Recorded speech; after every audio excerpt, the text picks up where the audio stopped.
What's up YouTube? Capital G here, checking out that cutie waifu monster that has finally been revealed.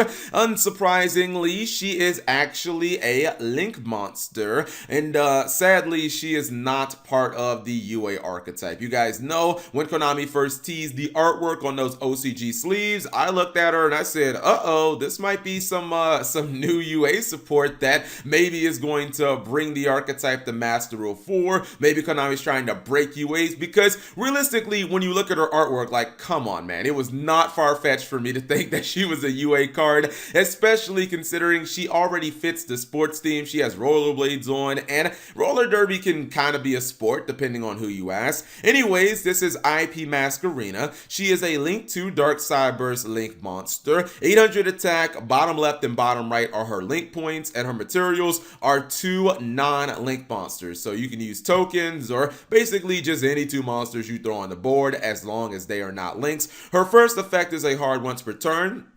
That effect says during your opponent's main phase, you can, quick effect, immediately after this effect resolves, Link summon using this card you control. Second effect, a monster that used this card as Link material cannot be destroyed by your opponent's card effects. Alright, so in layman's terms, this is basically Formula Synchron for Link summoning. It allows you to Link summon during your opponent's turn, which can be incredibly powerful. If you don't believe me, just ask the entire Hottie archetype that's coming out in Chaos Impacts, because that is basically their stick, although this card is not really stepping on their toes, because Hottie lets you use your opponent's monsters to Link summon as well. I see this as a card that definitely has a lot of synergy with the Nightmare archetype, which are obviously fairly generic cards that a lot of us run, especially something like Nightmare Unicorn, because think about if you're playing a deck that's very normal summon reliant. You wait for your opponent to commit their normal summon, then you just boom, activate this card's effect, go into Nightmare Unicorn, spin back their monster. Your opponent's entire turn might just be stopped at that point. Also, this could even make something like Nightmare Griffin even better. If you wait for your opponent to commit some of their plays and then you go for Nightmare Griffin, maybe you can lock them in a position where they can't really extend upon their board. They can't really make any like ideal plays because now they're locked. They're not going to be able to activate any monster effects. They're being locked down by Griffin.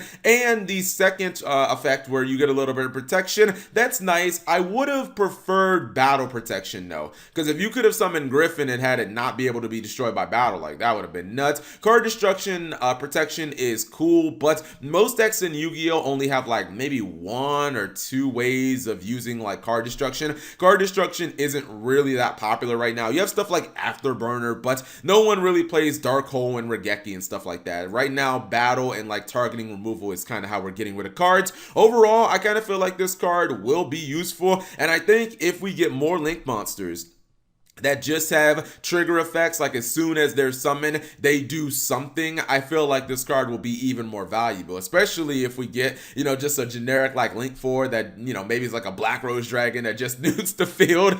That would obviously be kind of cool, but this is just a nice little utility card. Anyways, whatever you guys think of IP Masquerena, leave it in the comment section below. Hey, at least she's not selling bathwater, so at least that's a positive. Thank you guys for watching. As always, subscribe if you have not already, and turn that notification bell for daily videos.